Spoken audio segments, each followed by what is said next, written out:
leo hii nina furaha nyingi moyoni kwa sababu asubuhi nikiwa kwa radio nilimsikia Maraga akiongea akiwa Turkana, akiomba kura ya kuwa president wa Kenya mwaka wa 2027.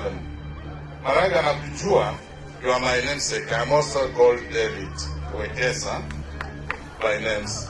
And ninashukuru sana kusikia ama tangu nisikie unakombea kiti cha president mwaka wa 2027.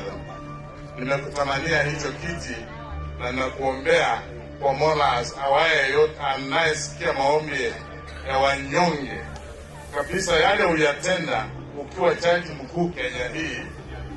Walio na masikio na waliosikia na walioona ulioyatenda, ulihatarisha maisha yako kabisa, ulihatarisha pakubwa, lakini haukutishika na ukatoa uamuzi ulioutoa ambao tunajua ukiutoa ukiwa kwenye hicho kiti cha utawala wa nchi, at least watu tutapona.